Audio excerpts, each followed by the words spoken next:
Welcome everybody to Amateur Not Pro, my personal channel where I chronicle the progression of my skills from drawing simple anime scenes to more detailed murals using interior paint within my home. Today will be my first time drawing Super Saiyan 3 Goku versus Kid Buu, and I hope you all like it. Let's get started. Okay, for today's video, I'll be using Bix markers. These are permanent markers. I bought a simple pack from, I think it was Walmart, for about $10. It has pretty good variety of colors. It has brown, blue, red, yellow, all the basic colors I need to draw something simple. The next thing I used was a simple number 2 pencil. I don't really have drawing pencils at the moment, and I don't want to make this something that you can't recreate very easily. Altogether, all this probably costing me about $15 along with the poster board. The first thing I did when starting this drawing is I started on the right side trying to draw Super Saiyan 3 Goku. I usually just like to draw the outline first just to get basically the proportions right. I know a lot of other YouTubers and people who draw artists like to start usually with the interior sort of details like the eyes, the nose, and then work based on that to get the right proportion. Me, I'm not that skilled, so I just try to do the outline first just to make sure everything fits correctly on the page. Next thing I did is I used a black Bic permanent marker to just outline the whole thing and get all the details perfect. The hardest part for me at the moment is probably the chin and the ear.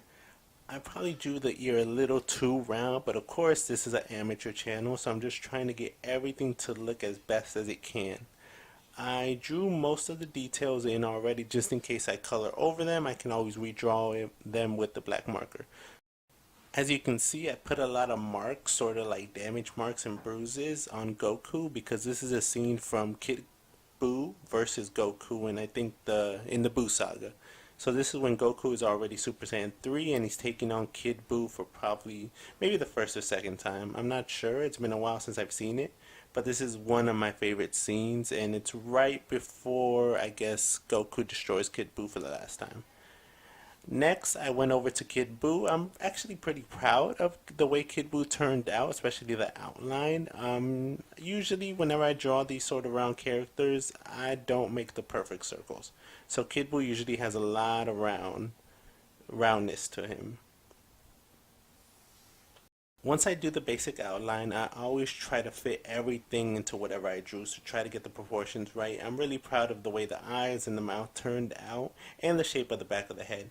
The thing I regret is the fact that I used a permanent marker a little bit too quickly on the little thing at the back of Boo's head.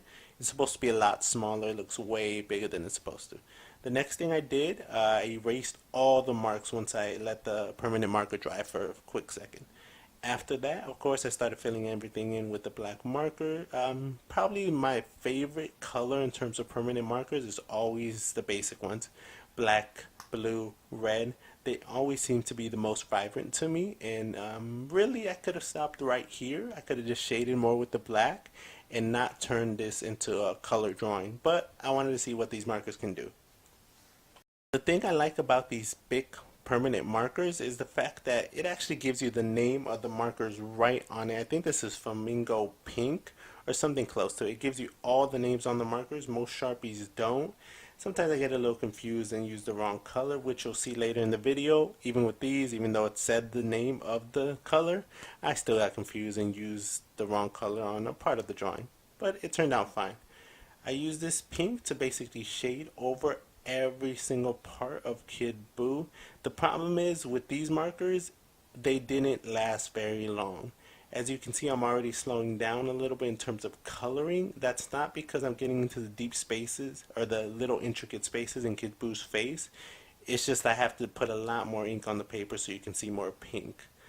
That's one of the drawbacks of a marker like this. You get about like 20 of them for like 10 bucks or 9 bucks or something like that from Walmart. So you can't really expect too much. The color's not so bad, but just like most permanent markers, they leave layers. Whenever you stop marking and then you start up again, it leaves a sort of shadow type of effect. But of course it's going to take forever, so what I'm going to do is in a moment I'm going to flash forward into where most of the pink is already set into Kid Buu. I really like how the black turned out, and if the color stayed more consistent and it lasted longer, this probably would have been a perfect marker for me. But in future videos, as you'll notice, I'll be using a lot of different pinks and blues and blacks and different colors. I'll probably end up using Copic markers. But for now, I'm starting off with the basics, and I'll get more into paint and things like that later in future videos. The next thing I did was I used a darker pink. It looks a little more purple for the shadowing part. This is probably one of my favorite colors from the actual pack I got from the big permanent markers. The reason I like it so much is because it's such a vibrant color and it didn't run out as quickly as the other ones. For example, I'm still using it. I think this is the third part of Kid Boo's head I'll be using it on, or his face, or whichever part of him. And it's still pretty much showing up vibrant. Still pretty much very easy to apply. I think once I got to the bottom of, I guess, his antenna, we could call it his antenna. Once I got to that part, it started losing a little bit of its color. But that's pretty much all the shading I wanted to do. I'll probably go back. But the next thing I did is I went to Goku's hair. Again, I love the vibrant colors. So I love all the reds, oranges, yellows, and the sort of darker pink because they're very bright. The yellow that I used on Goku's hair impressed me a little bit, but it started running out just like all the other markers. So pretty much big. You're only going to use it for like smaller drawings, smaller scale drawings, or if you take care of them a little bit. I heard tricks about using alcohol and things of that nature for any permanent marker just to get the color flowing again. The next thing, once I completed the hair, is I started going into Goku's shirt. I love this blue. I think it matches the color of his shirt perfectly. If you've ever seen the show, that's usually the color that's depicted for his shirt and his hair whenever he goes into any Super Saiyan.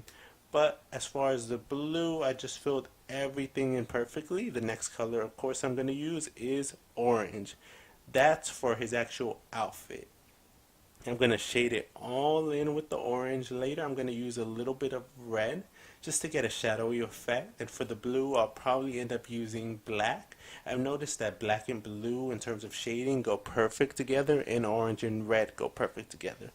So I'm just going to fill in every single detail that I can with the orange. Of course, this marker starts to run out after a while, but I really like the way the orange turned out.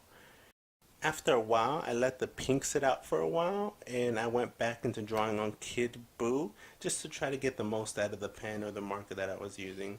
I left a little bit of white highlights, mainly just to conserve the pink, but I thought it would add a special effect to Kid Buu.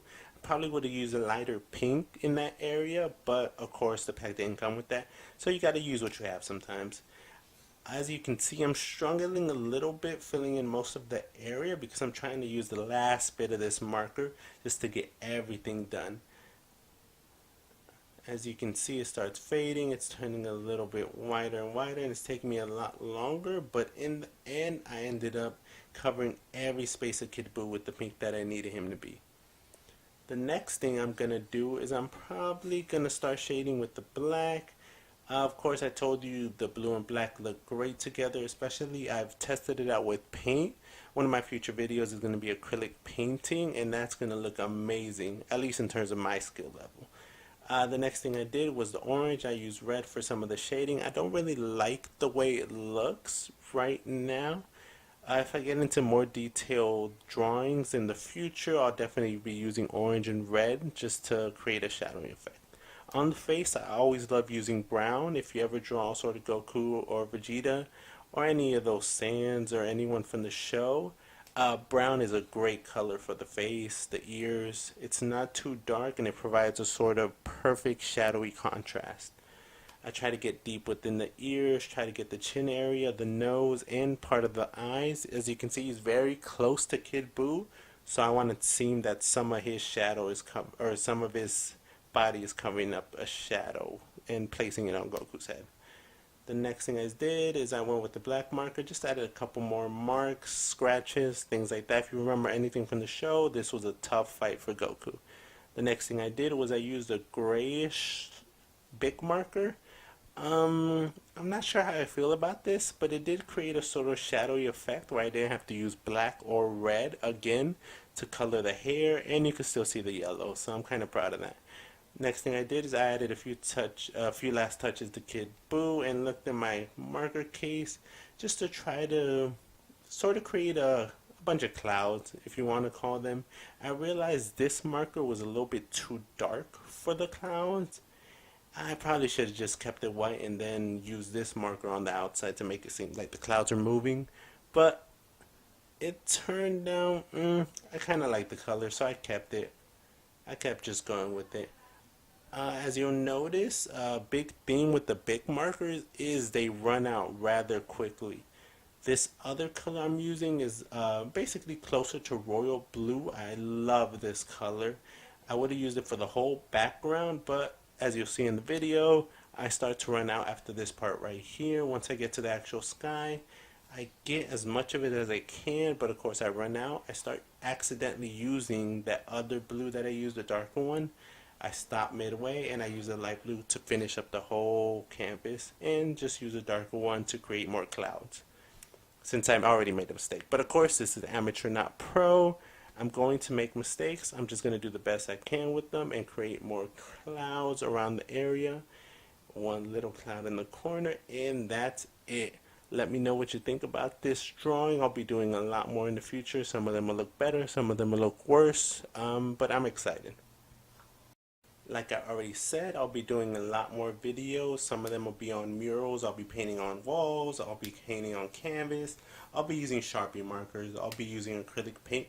I'll be doing a lot of videos. So if you have any suggestions on what I should draw or paint, please leave a comment, subscribe, like this video, and thank you for watching.